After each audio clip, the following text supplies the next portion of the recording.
안녕하세요. 돌쇠 뉴스 시작합니다. 오늘 겐토샤 골드에 올라온 칼럼인데요.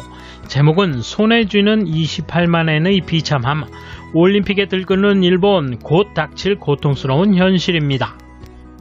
객관적 데이터를 이용해 평균 급여를 산출, 오랜 기간 오르지 않았음을 보였지만 문제는 앞으로 더 착취될 거라는 내용인데요. 체감 급여는 더 적다는 누리꾼들의 분노가 몰아쳐 댓글 순위에 진입했군요. 통 끄신 구독, 좋아요. 올림픽에 일본 전체가 들끓고 있지만 바탕에는 경제적 불안이 끊임없이 소용돌이치고 있습니다. 2019년 국세청의 민간급여 실태 통계조사를 기초로 일본인의 급여에 관한 현상을 살펴보겠습니다. 인생 100세 시대가 된 지금 60세는 은퇴 연령이 아니었습니다. 올해 4월 1일부터 고령자 고용안정법이 개정되어 70세까지 정년 연장 및 계속 고용제도의 도입 등이 시작되어 평생 현역의 현실성이 더욱 높아지고 있습니다.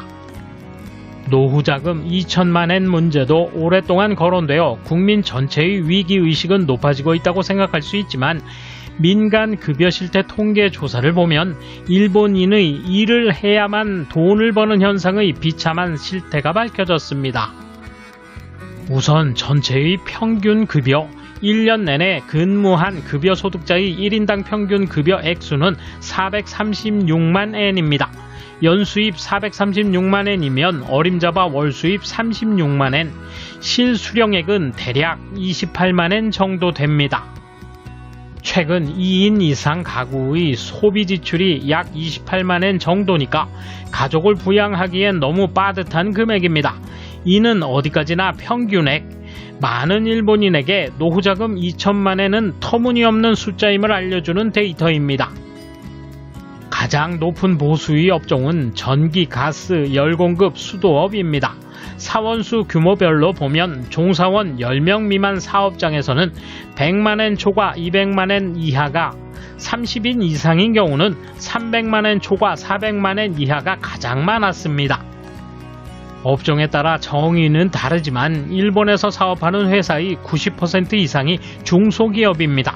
특히 음식 서비스업의 경우는 개인이 경영하는 가게도 많아 빠듯한 생활에 채산성을 맞추는 경우도 적지 않습니다.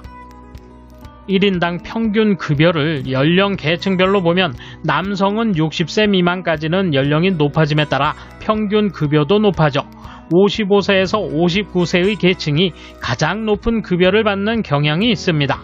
여성의 경우는 연령별의 현저한 차이는 볼 수 없었습니다.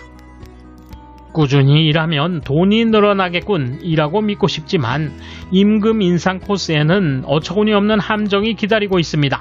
세금입니다.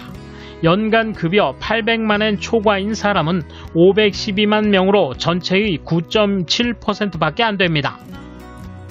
그러나 이들의 납세액 합계는 7조 130억 엔으로 전체의 65.2%를 차지하고 있습니다.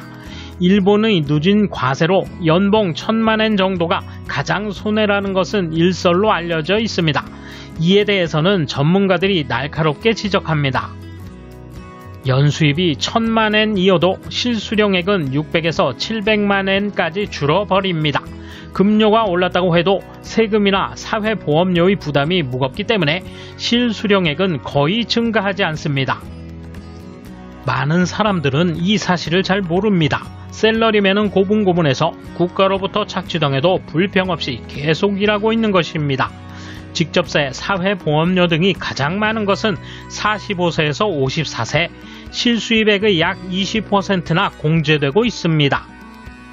벌어도 지옥, 안 벌어도 지옥입니다. 올림픽에 들끓어오르는 일본이지만 10만엔 지원금을 비롯한 코로나의 엄청난 재정 지출은 조만간 징세로 국민이 채울 겁니다. 일본에서의 자산 형성은 곤란의 길로 가고 있습니다. 이에 대한 일본 누리꾼 반응 보실까요? 1980년대 중반에 사회인이 되었는데 내 급여는 제쳐두고 일본 사회의 급여가 올랐다는 느낌은 제로다. 오히려 평균적으로는 조금 내려갔다는 것을 실감한다. 일부 상장회사 경영자의 급여는 올랐지 당시에 2천만인지 3천만인지 했는데 지금은 억 단위가 당연할 것이다. 이건 달라졌나 보네. 나중에는 최저임금이 올랐지. 그때는 650엔 정도였던 것 같아. 그렇다면 극히 일부의 상층부와 아르바이트가 오른 상황에서 중간층은 그대로거나 그 이하라는 거지. 이래가지고는 국가가 성장하고 있다고 말하기는 힘들 것 같아. 재무성에 지금의 정치가가 있는 한 달라지지 않는다.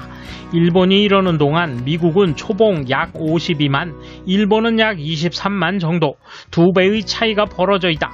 얼마나 잘못됐는지 결과가 나왔지만 검증도 안 하고 사실을 인정하지 않으니 바꿀 수밖에 없다. 나라에 강제 징수되는 것 중 제일 먼저 떠오르는 것이 세금입니다만 사실은 사회보험료가 실수입을 줄이는 원인입니다. 액수는 세금과 맞먹으며 인상률로 보면 소비세의 8 내지 10% 정도보다 높습니다. 사회보험료가 싸지면 실수입은 현격히 늘어납니다. 그러려면 의료비를 억제해야 하는데 그건 노인 의료를 어떻게 할 것인가 하는 문제입니다.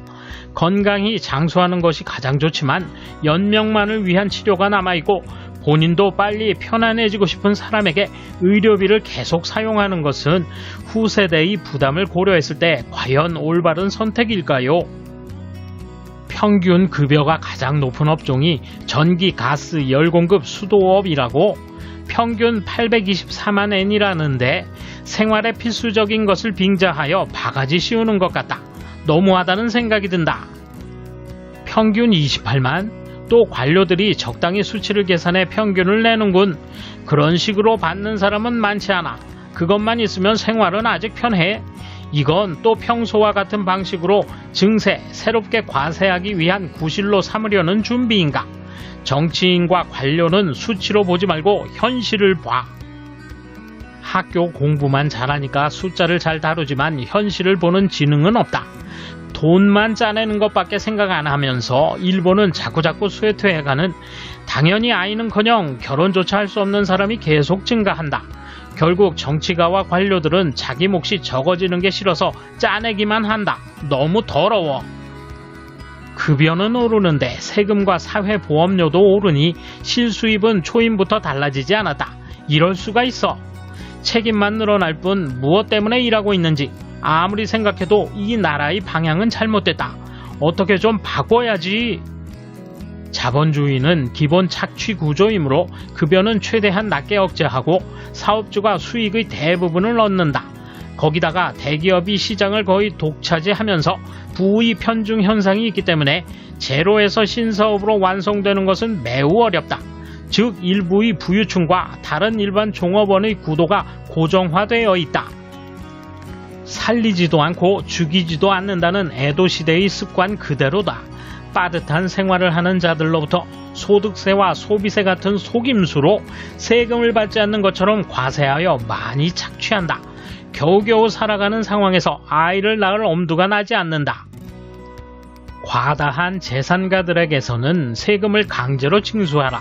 실수령액 28만 엔이라면 혼자 살기에는 여유롭지. 문제는 결혼하면 가난해진다는 것이다. 맞벌이를 쉽게 할 수 있는 사회가 되는 것이 필요하다. 돌쇠 한마디. 침체로부터 빠져나오기 위해 모든 역량을 집중해야 할 텐데 아무런 의미 없는 올림픽이라니 마지막 불나방잔치 얼마 남지 않았군요. 감사합니다. 돌쇠 물러갑니다. 이번 소식은 여기까지입니다. 시청해주셔서 감사합니다. 돌쇠처럼 오직하게, 마님처럼 화끈하게.